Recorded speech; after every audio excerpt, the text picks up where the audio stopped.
नमस्कार दोस्तों, मैं हूं रंजीत और आप देख रहे हैं हेयर एंड थिंग। आज की वीडियो में जानेंगे कि क्या हुआ जब एक हिप्पोपोटेमस एक बच्चे को जिंदा निकल गया, और साथ में ही जानेंगे कि क्यों एक स्टूडेंट ने YouTube के खिलाफ केस किया और उसका क्या रिजल्ट निकला। तो कुछ ऐसी मजेदार बातें करेंगे इस वीडियो में, तो बने रहिएगा मेरे साथ। तो चलिए आज का वीडियो शुरू करते हैं।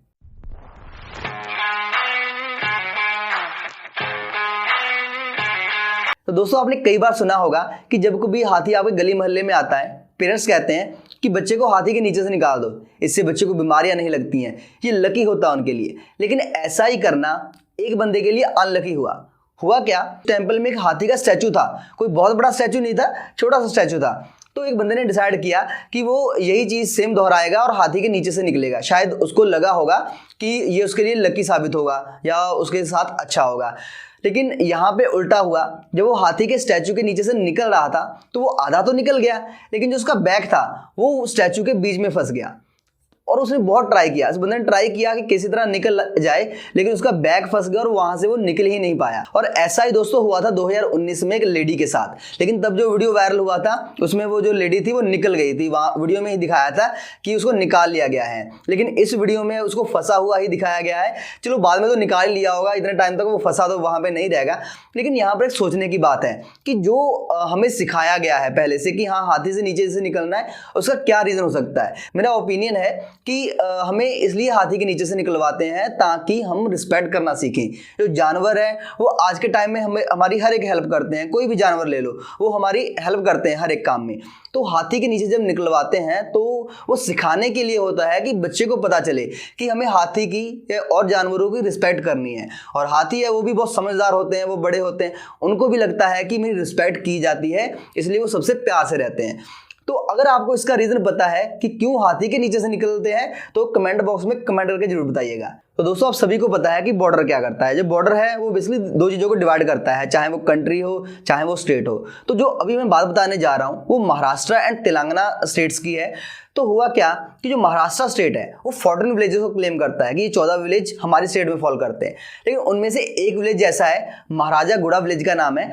तो ये विलेज तेलंगाना स्टेट क्लेम करती है कि नहीं ये हमारा विलेज है, और जो महाराष्ट्र स्टेट है वो कहती है कि ये हमारा विलेज है। तो दोनों में डिस्प्यूट चल रहा है। तो ये डिस्प्यूट सुप्रीम कोर्ट में चल रहा है। सुप्रीम कोर्ट ने पहले कह दिया था कि जो विलेज है महाराजागुड़ा ये महाराष्ट्र स्टेट में फॉल करता है, लेकिन जो तेलंगाना गवर्नमेंट है वो मानने को तैयार नहीं है। तो अभी फाइनल वर्डिक्ट नहीं आया है। जो फाइनल वर्डिक्ट आएगा तब पता चलेगा कि आगे इसका क्या स्टेप होगा।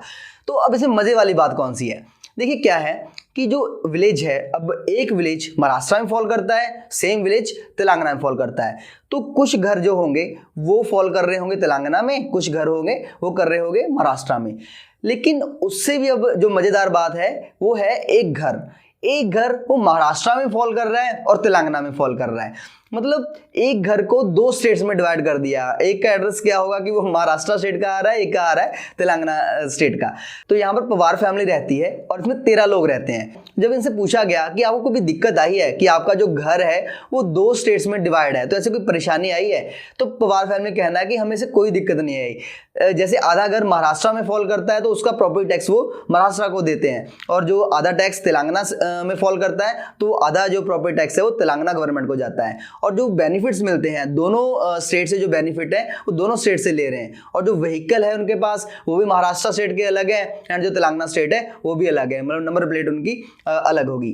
तो कहते हैं कि उनको ऐसी कोई परेशानी अभी तक आई नहीं है। तो यहाँ पर सोचने वाली बात है कि मतलब कैसा एक अजीब सा एक्सपीरियंस होगा ना, फोन में बात कर रहे हैं, हेलो भाई मैं तेलंगाना स्टेट में हूँ, हेलो भाई मैं यहाँ पे महाराष्ट्र में हूँ, या कुछ ऐसा मतलब अजीब सा थोड़ा सा होता होगा कि आधा घर है वो डिवाइड है महाराष्ट्र में, आधा घर है तेलंगाना में। तो जब सुप्रीम कोर्ट का फाइनल वर्डिक्ट आएगा तो हो सकता है वहां पर सोल्यूशन निकले, जो ये सारा विलेज है वो महाराष्ट्र या तेलंगाना को दिया जाएगा, तो वो आगे ही पता चलेगा। दोस्तों, क्या हो कि अगर आपको एक जानवर जिंदा निकल जाए, कैसा फील होगा ना वो आप सोच रहे होंगे। जब जिंदा निकल जाएगा तो जब कुछ बचेगा ही नहीं फील करने के लिए, तो उसमें बताने वाला क्या है।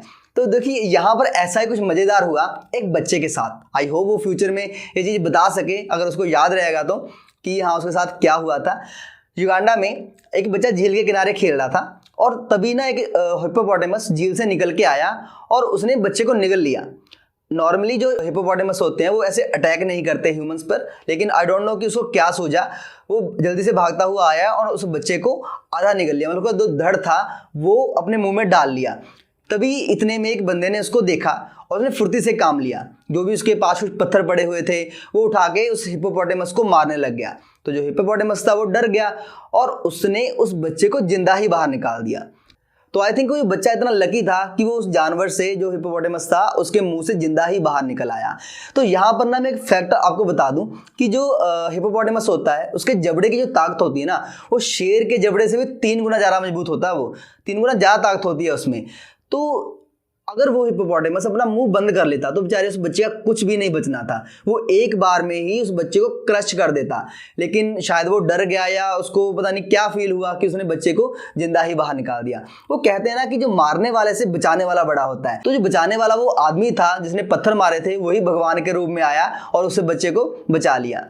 दोस्तों क्या होता है जब हम फेल होते हैं? देखिए, जब हम फेल होते हैं, अगर आप इमेच्योर हो बाय पर्सनैलिटी, आप अपनी खुद की गलतियों को एक्सेप्ट नहीं कर रहे कि हाँ यार जब मेरी ही गलती थी कि मैं फेल हुआ, तब हम क्या करते हैं? तब हम किसी को ढूंढते हैं जिसपे ब्लेम डाल लें। अगर हम एग्जाम के पर्सपेक्टिव से बात करें तो हम क्या करते हैं? ओ यार ये तो आउट ऑफ सिलेबस ही आ गया, चाहे वो सिलेबस में से आया है, यार बस यही मैं छोड़ के गया था और यही क्वेश्चन मुझे आ गया, उसने मुझे दिखाया नहीं, यार दोस्त ने बोला था कि हाँ मैं करके आऊँगा, तू ये वाले चैप्टर कर लेना और मैं ये वाले कर लूँगा, लेकिन जब मुझे वहाँ पर बैठा तो उसने मुझे बताया ही नहीं कि क्या करना है। तो हम कहीं ना कहीं कुछ ना कुछ ढूंढते रहते हैं जिसमें हम ब्लेम डाल सके और हमें खुद को गिल्टी ना फील हो कि ये हमारी गलती से हुआ। ऐसा ही हुआ मध्य प्रदेश के एक स्टूडेंट के साथ। हम इनको बुलाएंगे चोमू भैया। अब चोमू भैया क्यों बुलाएंगे? क्योंकि उन्होंने काम ही ऐसा किया है। तो चोमू भैया ने जब ये फेल हो गए एग्जाम में, तो इन्होंने अपनी जो गलतियां थी उनका भांडा यूट्यूब के सर फोड़ दिया।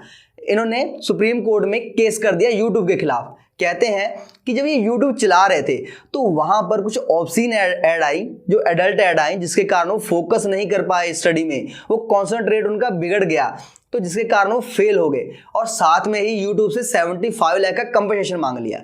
अब भैया गलतियां करो आप और भुगते कोई और। यूट्यूब का काम ही ऐड दिखाना, तो वो ऐड दिखा के ही पैसे कमाते हैं। अब आप ऐड देखने के बाद वीपीएन ऑन करके क्या क्या देख रहे हो, इसमें किसी की कोई गलती नहीं है। तो ऐसा ही कुछ जो फैसला था वो सुप्रीम कोर्ट ने सुनाया। उन्होंने कहा, चोमू भाई साहब अगर आपको वीडियो नहीं देखनी है तो फोन बंद कर दो ना। जब प्रेपरेशन कर रहे हो तो आपने फोन ऑन ही क्यों करना है? क्यों चलाना है फोन? क्यों देखनी है वो एड्स? ठीक है, अगर वो देख भी ली हैं तो अपना फोकस रखो कि आपने स्टडी करनी है। ऐसा नहीं कि कहीं और आप जाके अपना दिमाग लगा रहे हो, वो कुछ ऐसी वीडियोस देख रहे हो जो आपका फोकस है वो बिगाड़ दे। तो साथ में ही जो सुप्रीम कोर्ट थी उन्होंने चोमू भैया का जो पिटीशन था उसको रिजेक्ट कर दिया और साथ में 1 लाख रुपए का जुर्माना भी लगा दिया। अब चोमू भैया ने थोड़ी समझदारी दिखाई, रोने लगे, गिड़गिड़ाने लगे, कहते माई बाप, पहली बात मैं बेरोजगार, दूसरा मैं स्टूडेंट, मैं कहाँ से लेके आऊँगा 1 लाख? तो इस पे तरसा के जो सुप्रीम कोर्ट के जज थे उन्होंने 1 लाख की पेनल्टी को कम करके 25,000 कर दिया। अब जो चोमू भैया को 25,000 देने पड़ेंगे सुप्रीम कोर्ट को। अरे भैया कितनी पब्लिसिटी करोगे? सुप्रीम कोर्ट भी कहता कि ये इतना वाहियात केस उन्होंने नहीं देखा जो कि पब्लिसिटी के लिए किया गया है। तो ऐसा लोग आगे से ना करें, इसलिए सुप्रीम कोर्ट ने पेनल्टी लगाई और मुझे लगता है लगानी भी चाहिए। इतने सारे केस पेंडिंग है, भैया उन पे ध्यान दे या आपके केस पे ध्यान दे। तो मुझे लगता है चोमू भैया के साथ जो उनका वकील है वो भी चोमू ही होंगे, बेवकूफ होंगे। अरे भैया आप सुप्रीम कोर्ट के वकील हो, आपको तो पता होगा ना कि सुप्रीम कोर्ट कैसे केसेस एक्सेप्ट करेगी और कौन से केस रिजेक्ट करेगी। आपको तभी उस जो स्टूडेंट था उसको, जो चोमू भैया हैं, उनको सही डायरेक्शन देनी चाहिए थी कि हाँ भैया ये केस एक्सेप्ट ना होगा, ये केस सुप्रीम कोर्ट पहली बार में निकाल के मारेगी, क्यों उनका टाइम वेस्ट करना है। लेकिन कभी कभी होता है ना वकील को कि हाँ यार एक पेशी जाएंगे वहां पे पैसे बन जाएंगे। तो देखिए ऐसा मत कीजिए, ये आपके लिए भी एडवाइस है। पहली बात तो फेक केस मत कीजिए। अगर फेक केस करते हैं आपको उसका जुर्माना भुगतना पड़ सकता है, इवन आपको सजा भी हो सकती है।